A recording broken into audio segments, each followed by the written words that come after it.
El objetivo de esta mañana es, por una parte, presentar nuestro marco de referencia para este tiempo, más que como unas propuestas de acción, como diseñar un marco, unos lugares especiales de discernimiento en el protagonismo que en la acción pastoral de nuestra diócesis queremos que los consejos pastorales parroquiales, el Consejo Arciprestal y el Consejo de Pastoral Diocesano, que queremos constituir en este primer trimestre del año a partir de la realidad ya de los consejos existentes, de la participación de las diversas delegaciones diocesanas y realidades diversas de nuestra vida eclesial, ¿no?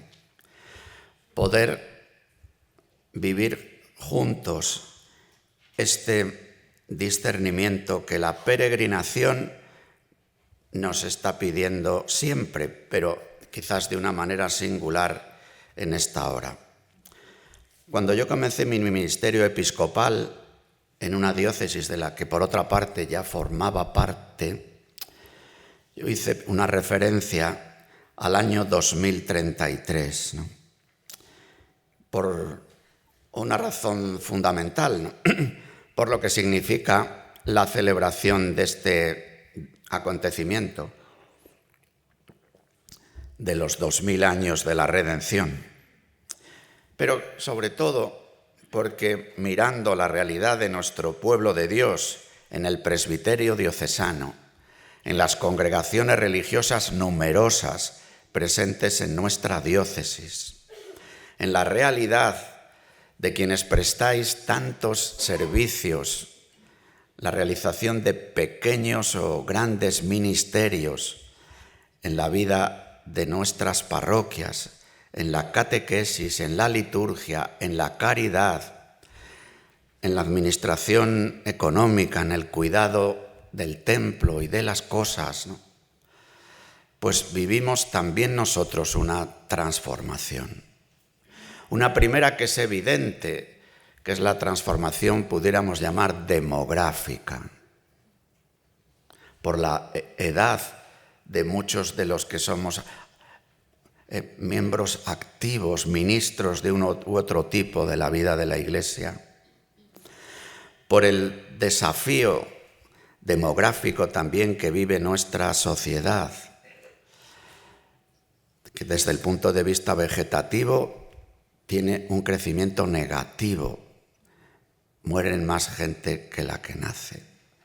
Pero desde el punto de vista de los ciudadanos de nuestra diócesis, que coincide con la provincia, se produce un crecimiento que seguirá en estos años de personas que, nacidas en otros lugares del mundo, vienen a estar con nosotros, a trabajar, a vivir en nuestros barrios y pueblos, suponiendo una oportunidad y un desafío.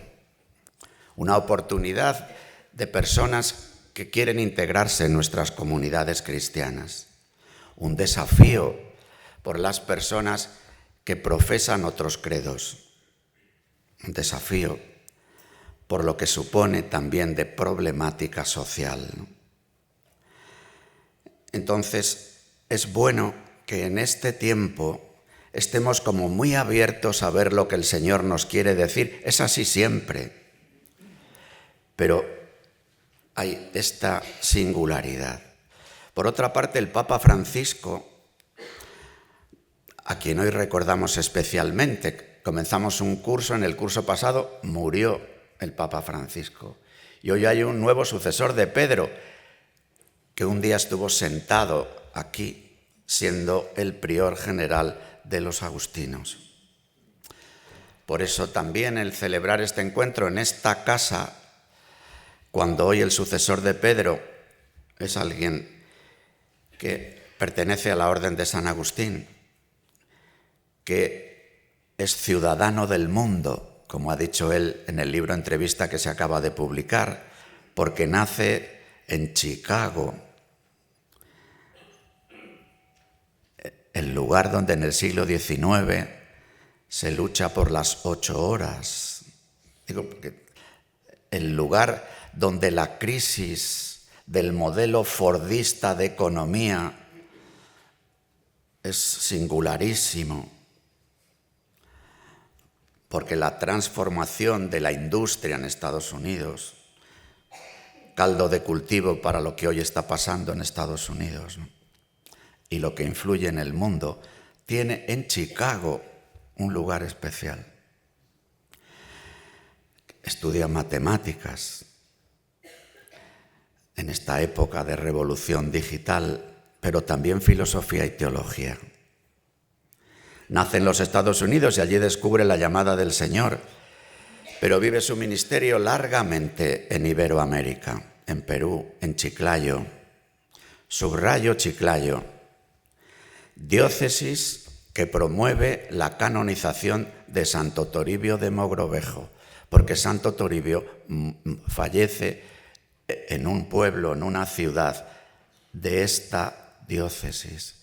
Lo digo por lo que al presentar nuestro marco, diré, de año jubilar, para celebrar los 300 años de la canonización de Santo Toribio, proclamado en Valladolid y también en la diócesis de Chiclayo, por la que tenemos ahora esta comunión, ¿no? Vive allí y desde allí es llamado a ser el sucesor de Pedro y grita en el inicio de su pontificado: esta es la hora del amor, para vivir comunión en la Iglesia y edificar la paz en el mundo. Amor, unidad y paz son las palabras más subrayadas por León XIV en estos primeros meses de su pontificado. Seguimos, como decía José, en el año jubilar de la esperanza. Por eso, tomando ya el papel que se os ha entregado, que el Señor ilumine los ojos de nuestro corazón para que comprendamos la esperanza a la que hemos sido llamados. Esta es la hora del amor. Acojamos el amor de su corazón, devolvamos amor por amor para enamorar al mundo. Esta frase es de Francisco, en Dilexit Nos.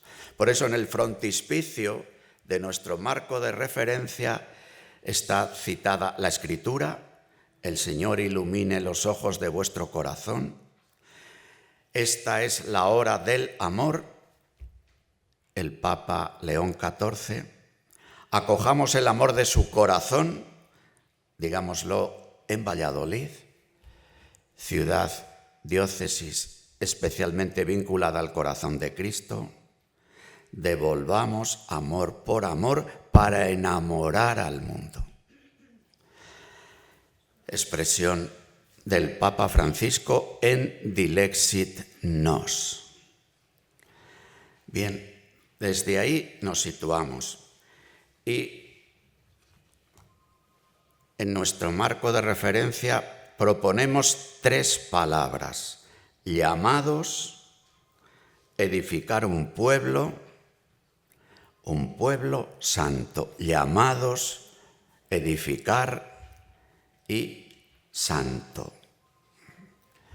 Insisto, es como un marco de referencia, es como una propuesta para que hagamos un ejercicio de discernimiento en cada sitio de donde estamos, que es muy diferente. En la convivencia sacerdotal que hemos tenido lunes y martes, yo les decía a los curas, somos 302 parroquias en la diócesis.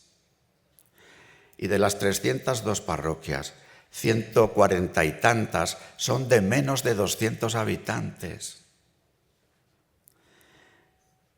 Y hay entre las 50 más o menos parroquias de la ciudad y otras 50 en los pueblos, 100 parroquias que tienen más de 1000 habitantes.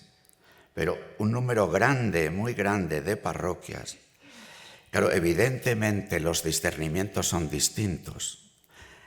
La referencia es la misma, pero el aterrizaje respecto a las grandes cuestiones de la vida de la Iglesia, cómo hacer nuevos cristianos, cómo vivir el domingo y ser comunidad del domingo, y cómo transmitir el amor del Señor anunciando y edificando el reino, que esta es la misión de la Iglesia de siempre. Pero, claro, la misión de la Iglesia de siempre, llamados a edificar un pueblo, no es lo mismo cuando estábamos en una referencia que muchos de los que estamos aquí hemos nacido y vivido. Soy católico porque he nacido en España, en el que hasta los años 80, el 80 y tantos, 90% de los niños que nacían se bautizaban. Si nos vamos a los años 60 o 50, tendríamos que decir que casi el 100% de los que nacían se bautizaban, y hoy estamos en que apenas llegamos al 50% de los que nacen y se bautizan. Entonces, la misión es la misma, la circunstancia es diferente. Todavía algunos, cuando nacimos, vivimos la primera comunión, vivíamos en una España en el que en algún sitio, no en todos, se pasaba lista a ver quién faltaba a la misa del domingo. Y se llamaba la atención, sobre todo en los pueblos en los que había cuartel de la Guardia Civil. Quiero decir que humildemente hemos de decir de dónde venimos, porque si no hay cosas que no entendemos. Hemos pasado de ese participar en la Eucaristía del domingo, el 60, 70, 80% de la población, a estar participando en la Eucaristía del domingo el 15% de la población. ¡Que bendito sea Dios! Porque no deja de ser un grupo social muy numeroso que cada domingo se reúne, ojo. Pero evidentemente la Eucaristía del domingo ya no puede ser un acto devoto en el que miro el horario y digo a las 9 a San Benito, sino que tengo que reconocer un altar para reunirme con mis hermanos de comunidad, porque no es una devoción particular, es la congregación de un pueblo. Uno el lunes o el martes o el miércoles puede vivir la Eucaristía, que siempre es la Eucaristía, como un cultivo de devoción, en el sentido más noble de esta expresión, pero el domingo no.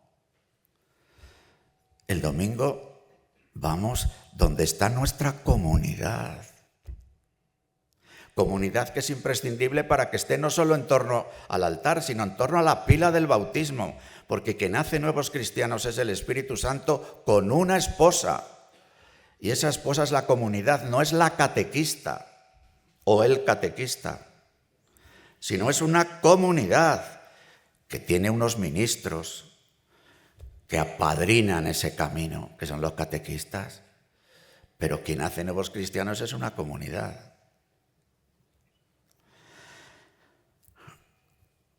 Y luego a lo largo de la semana estamos llamados a dar testimonio, ustedes laicos, vosotros hermanos, en la caridad social y política, en la caridad esponsal conyugal en el matrimonio. Queridos hermanos de la vida consagrada que estáis con nosotros, en la especial consagración de vuestra vida, en vuestro carisma, los ministros ordenados que aquí estamos, viviendo la caridad pastoral. Y viviendo esa caridad nos hacemos santos, porque la santidad, dice Concilio Vaticano II, es la perfección de la caridad. Es decir, es llevar la caridad de nuestra vocación hasta las últimas consecuencias. Eso sale al paso de la doble vida, de ser solo católicos en el templo y anónimos en el bar o en el lugar de trabajo. Llamados. La Iglesia española vivió el año pasado y nosotros participamos un congreso sobre la vida como vocación. Todavía, reconozcámoslo, entre nosotros cuando sale la palabra vocación puede preguntarse cuántos seminaristas hay y cuántos novicios o novicias. No. Cuando hablamos de vocación, que nadie mire para otro lado, porque todos somos vocación. Somos, no tenemos. Somos vocación. Y desde ese somos vocación, luego buscamos una identificación, un rostro de la vocación. Y ahí sí que hay que hacer un camino de discernimiento, pero ese camino de discernimiento pasa por una nota común. Somos vocación. Vocación a ser don, hijos y hermanos. Vocación a ser santos. Eso es común para todos. Don de la vida. Hijos y hermanos. Santos. Desde ahí vamos encontrando nuestro sitio, nuestro lugar. Y así aparece la vocación laical, la vocación matrimonial. Ya os lo he contado más veces, pero me gusta repetirlo, porque no deja de ser seguir haciendo homenaje al Papa Francisco. Cuando yo, como presidente de la Conferencia Episcopal, fui a presentarle al Papa el Congreso sobre la vida como vocación en España, me dijo: dígale a los obispos que la vocación más importante a cultivar en España hoy es la vocación al matrimonio. El matrimonio, como le ofrece y le vive la Iglesia, como alianza para toda la vida y abierto a la vida. Esa es la vocación hoy prioritaria. Y desde ahí, todas las vocaciones. No voy a decir yo que no sea importante que haya ministros ordenados, ¿no? Ahora que hemos bajado ya eso que llamarían los periodistas la barrera psicológica de menos de 100 curas en activo. No voy a decir yo que no hace falta que surjan candidatos, pero he de ser fiel a la conversación con el Papa. La vocación al matrimonio, que es una vocación laical. Y desde ahí, por eso, llamados. Una pastoral de la llamada ha de ser transversal a todas nuestras acciones y encuentros. Pide llamar personalmente y cuidar a los que han respondido en diversas vocaciones en el acompañamiento y la vocación. Por eso, dentro de este primer punto de referencia, además de esta afirmación, os ruego que andéis como pide la vocación a la que habéis sido convocados, escribe Pablo en la carta a los Efesios. Decimos, pastoral de la llamada. No tengamos reparo en convocarnos, en llamarnos unos a otros. Desde ahí, un servicio de pastoral vocacional.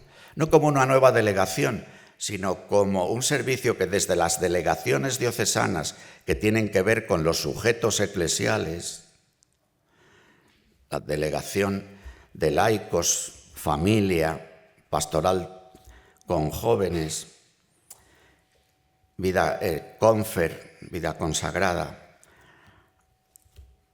sea catequesis, hagamos algunas propuestas y convocatorias, pero lo decisivo, y en esto sí que, porque esto en nuestra propia asamblea sinodal esta cuestión surgió, la importancia de que ofrezcamos recursos para la escucha, el acompañamiento y el discernimiento. Por eso queremos en las próximas semanas contar con grupos diversos de personas, tanto para el acompañamiento espiritual como el acompañamiento psicológico. Desde un equipo que ofrecerá diversos recursos y propuestas, tanto de formación como de servicios de acompañamiento y discernimiento, en concreto contando con personas de nuestra diócesis, de la vida consagrada o de la vida laical, que tienen ya una especial disponibilidad y formación para esto. También queremos contar con la posibilidad de formarnos en esto, ¿no? Desde pequeños recursos de formación que haremos en la diócesis, en el Centro Diocesano de Espiritualidad, como impulsando que se puedan vivir algunas experiencias formativas por algunos de vosotros, por ejemplo, en el centro que tienen los jesuitas sobre esto en Salamanca. Desde ahí decimos las vocaciones. Claro, este año han llamado a la puerta de nuestro seminario 4 jóvenes. Ya digo, ya han llamado a la puerta de nuestro seminario. Es decir, se plantea la gente la vocación al ministerio ordenado, sabe dónde ir. Se plantea alguien que quiere hacerse hermano de la Salle, lo digo por lo que me toca, sabe a dónde ir. Se plantea alguien que quiere ser laico o que quiere ser matrimonio, ¿qué ofrece la Iglesia?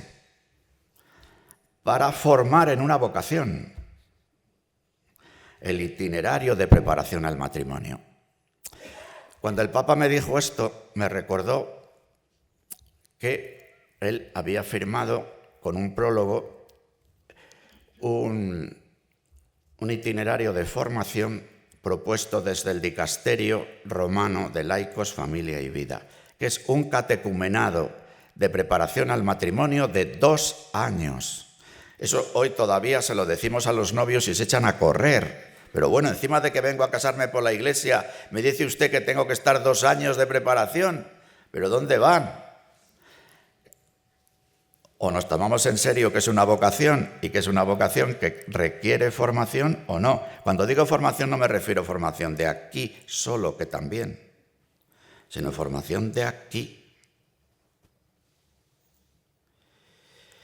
Con todo, yo creo que nuestra diócesis, gracias a la Delegación de Familia y Vida, se está haciendo un gran esfuerzo en el itinerario de preparación al matrimonio. Hemos pasado de los cursillos de 5 días a una propuesta que quiere ser más integral.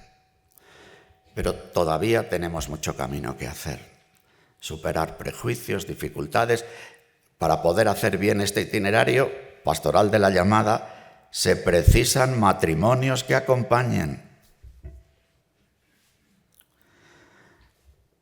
Porque si no es difícil poder responder y además responder de la mejor forma posible en los diversos lugares de nuestra diócesis. Y para la formación laical está la propuesta que tiene la Iglesia desde antes del concilio, que subraya en el concilio y que se vive en muchos lugares del mundo con especial fuerza. En España, que hubo una acción católica súper extendida y potente, pues está costando más, pero en bastantes diócesis de España, la implantación de la acción católica general como la organización de los laicos de parroquia, que en cada diócesis adquiere y tiene un color concreto.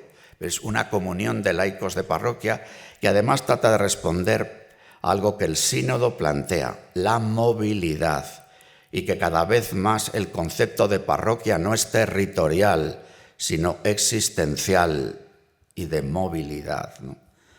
Hoy, afortunadamente, tenemos entre nosotros bastantes experiencias de primer anuncio, como son los retiros de Emaús, Éfeta y Bartimeo, como es, relacionándolo con el itinerario de preparación al matrimonio, la propuesta del retiro también de amor conyugal, ¿no? Pero estas mismas experiencias, en diálogo con muchos de los hombres y mujeres que han realizado estas experiencias, no digo nada de los chavales más jóvenes, precisan un camino de acompañamiento en clave de iniciación cristiana para muchos que gracias a estos retiros han refrescado su vida de fe o han descubierto la fe y precisan una iniciación y luego un cuidado de su vocación, porque los adultos, los que ya son matrimonio, no se trata de situarse en un camino de discernimiento vocacional previo, sino de ahondar, de refrescar, de saber lo que significa la vocación laical, como ser misioneros y testigos en el mundo, en las relaciones, ambientes e instituciones de nuestro mundo. Es, por tanto, esta la primera referencia, llamados, la vida como vocación. Desde esa vocación, experimentar la convocación para ser asamblea de llamados, es decir, pueblo, segundo acento, edificar un pueblo.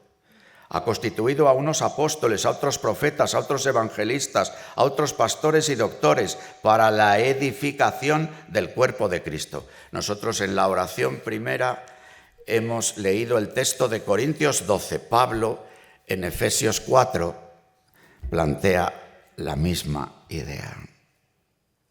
Porque Pablo a lo que se dedica es a ser un itinerante, a ir por los caminos anunciando el Evangelio y a dejar implantada una iglesia, una comunidad. Y les da consejos para la edificación de ese pueblo.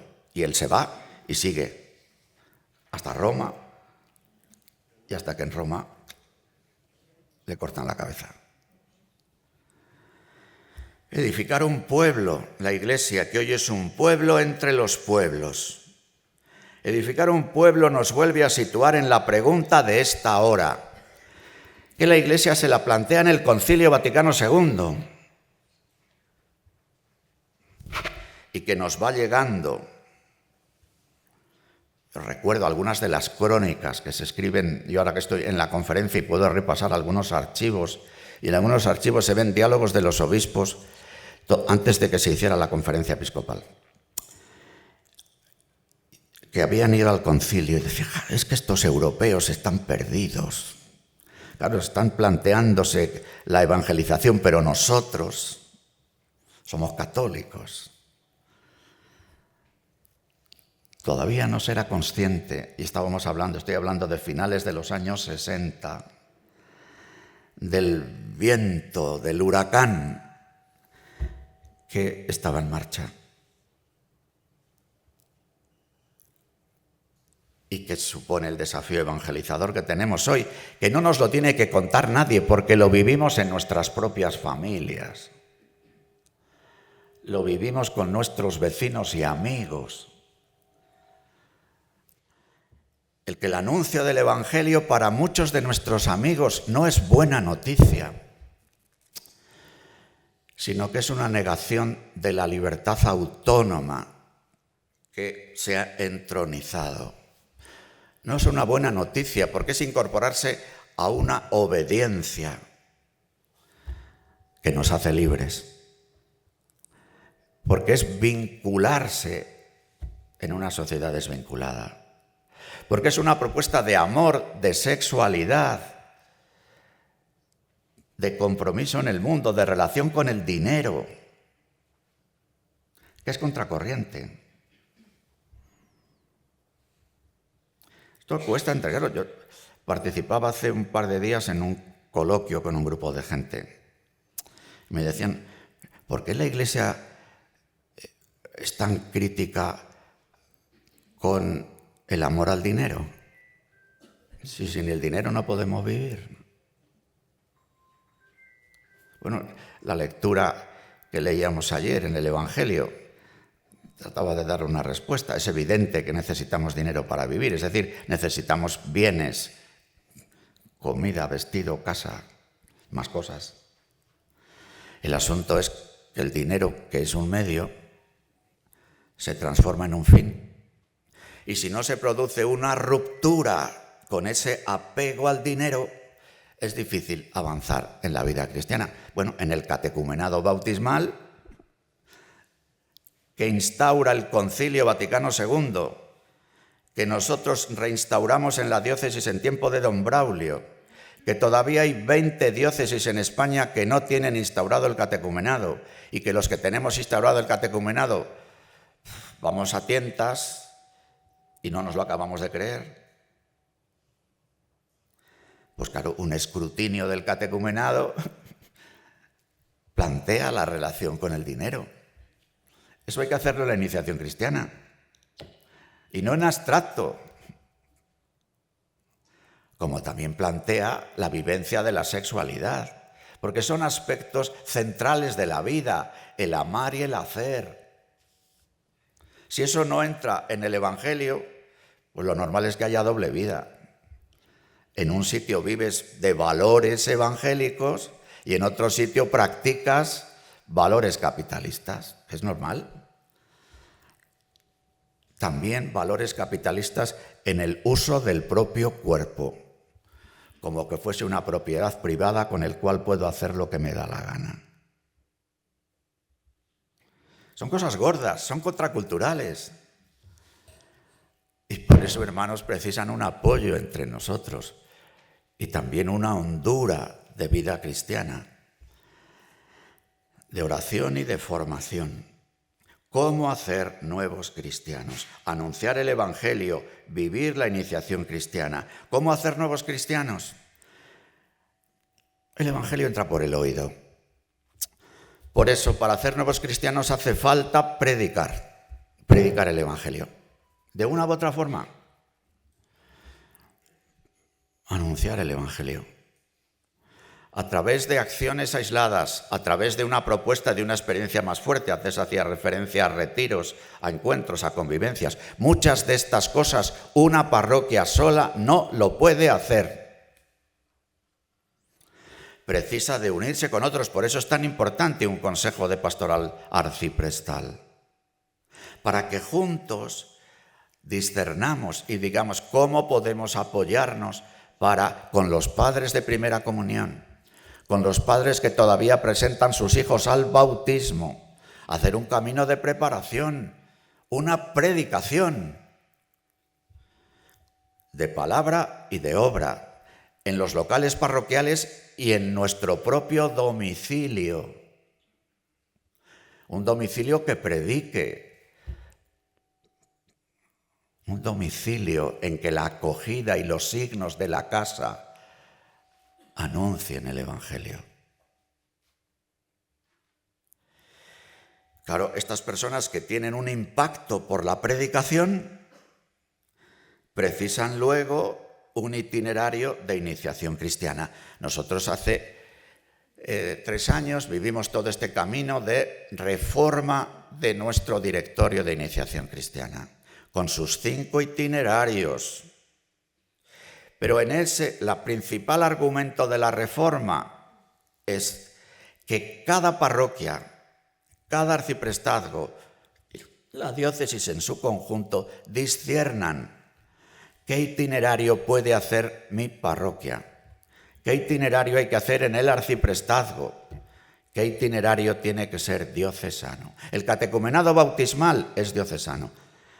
Fijaros, para entender bien lo del catecumenado bautismal me refiero, ofrecido a personas mayores de 13 años que no estén bautizados, es una institución similar a lo que significa el seminario en la diócesis o lo que significa un noviciado en una orden religiosa. No en vano, Concilio Vaticano II denomina al catecumenado noviciado de la vida cristiana.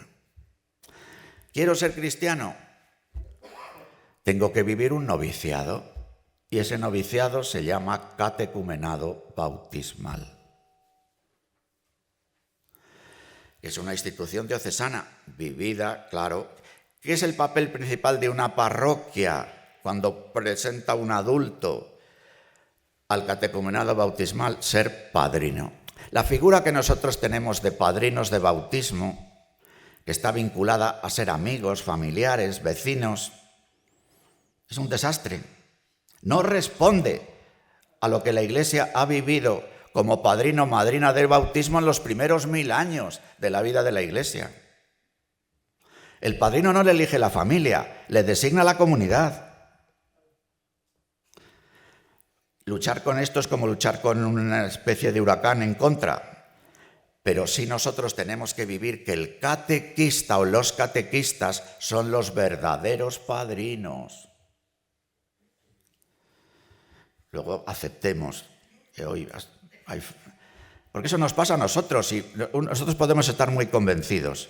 Pero luego llega la hora de la verdad, de que alguno de vuestros hijos o vuestros nietos es presentado al bautismo y decís que sea padrino mi prima Maripili, porque fui, y ya está, y si no, pues es un lío. Pasa como con las primeras comuniones, que todos decimos qué barbaridad de manera de celebrar las primeras comuniones, pero luego llega la hora de la celebración de la primera comunión de un familiar y entramos en la miniboda. Bien, esto hay que vivirlo con paz, pero también con decisión de plantear las cosas, porque si no... Edificar un pueblo significa que estos que han sido convocados e iniciados en la vida cristiana se congregan cada domingo en torno a la Eucaristía. Y ahí tenemos otro de nuestros grandes asuntos, cómo celebrar el domingo. Con lo que os decía antes, a la hora de sentirnos convocados por un altar y por otra, si tenemos en la diócesis 140 parroquias de menos de 200 habitantes y el presbiterio diocesano tiene menos de 100 curas en activo, es verdad que tenemos la suerte de 55 religiosos que colaboran activamente en el ministerio pastoral y algún otro sacerdote extradiocesano. Bueno, pero, ¿cómo celebrar el domingo? Luego, este pueblo tiene que ser visible, no solo porque tiene una casa, que es el templo parroquial, como casa entre las casas, sino porque promueve comunidades de oración, formación, discernimiento y misión que hagan visible este pueblo. Claro, la primera misión de un consejo de pastoral parroquial es ser ese signo comunitario de la parroquia, ese grupo de personas que se reúne para orar juntos, para crecer en la fe, para discernir y de discernir organizar. ¿Que hay otras realidades comunitarias en la parroquia? Pues genial, bendito sea Dios. Pero esta comunidad de oración, formación, discernimiento y misión, el Consejo de Pastoral Parroquial, es la primera realidad de esta vida comunitaria. En todo esto está todo las referencias al camino sinodal. Ya he hecho referencia, y no insisto, en la importancia de los consejos de pastoral parroquial y arciprestal, pero os quiero presentar dos procesos concretos de este discernimiento organizado. Por una parte, como Iglesia en Castilla, vamos a tener en el año 2026, pero todavía en este curso pastoral, a finales de abril y primeros de mayo, una asamblea eclesial, en la que van a estar llamados a participar los consejos de pastoral diocesana de cada diócesis, de cada una de las 9 diócesis de la Iglesia en Castilla, porque León y Astorga caminan con Asturias y Cantabria. Para plantearnos toda esta cuestión de la conversión pastoral, pero sobre todo dos asuntos. Esta conversión pastoral, ¿qué estilo de presbítero, de laico, de religioso o religiosa está pidiéndonos? Y luego la organización para la misión, qué estructuras evangelizadoras, planteándonos una cuestión que es muy importante en nuestras diócesis de la Iglesia en Castilla. Os diré que Valladolid, de las diócesis de Iglesia en Castilla, es la que menos parroquias rurales tiene. Bueno, Ciudad Rodrigo es muy pequeña, tiene menos parroquias, pero prácticamente todas las parroquias de Ciudad Rodrigo están en pueblos pequeños, ¿no? Menos lo que es la ciudad de Ciudad Rodrigo. Pero esta problemática es común. Pero luego están otras cuestiones, ¿no? Como las mismas delegaciones diocesanas, instituciones de las diócesis como los seminarios o cáritas, o las realidades asociativas, movimientos, comunidades. Esto va a suponer un trabajo que queramos que realicéis en los consejos pastorales y arciprestales, con un material de trabajo, con 3 fichas de trabajo que son públicas, ¿no? Y vamos a ir hacia esa asamblea. Y nosotros, como diócesis de Valladolid, en el curso 26-27, es decir, ya en el año 27, tendremos una asamblea diocesana. Asamblea comenzando desde precisamente para ir poniendo en común estos discernimientos. Yo sé que todo este tipo de cosas hay un filo de la navaja complicado.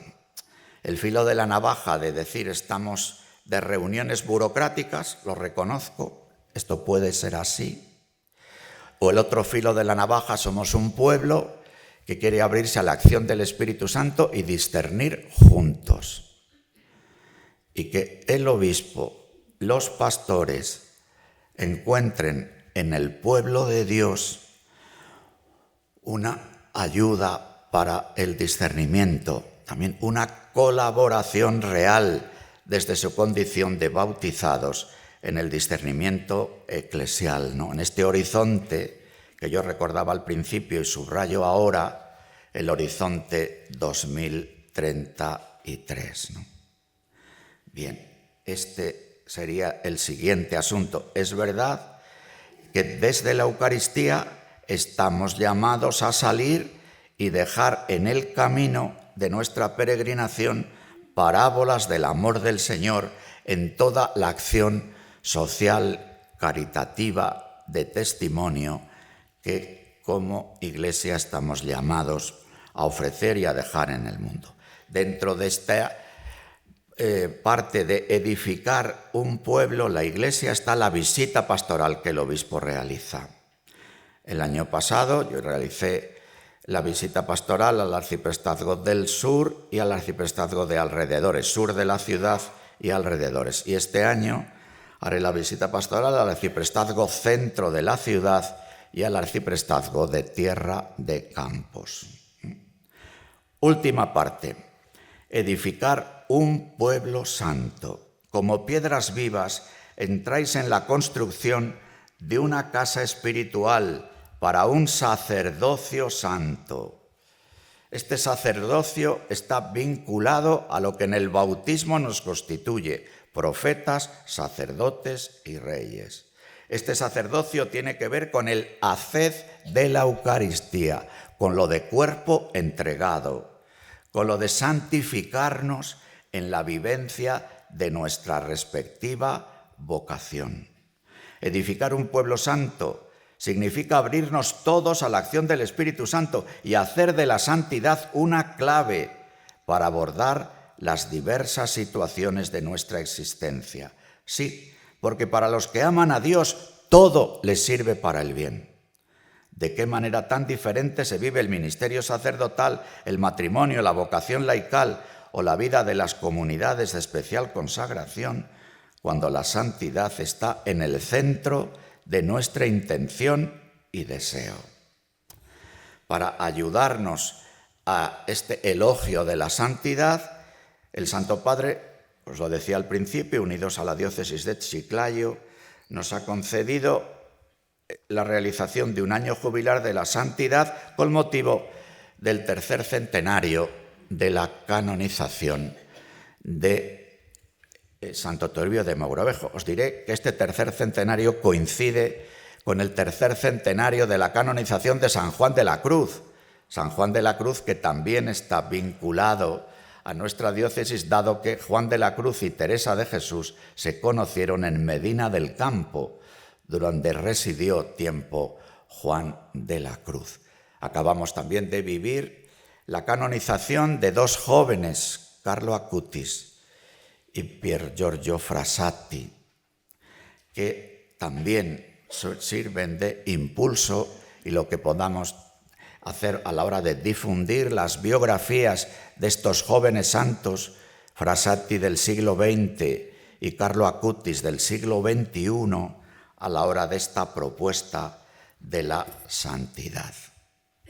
Ánimo, pues, queridos amigos, y que el Espíritu Santo nos ayude a caminar juntos y a discernir lo que el Señor nos está pidiendo.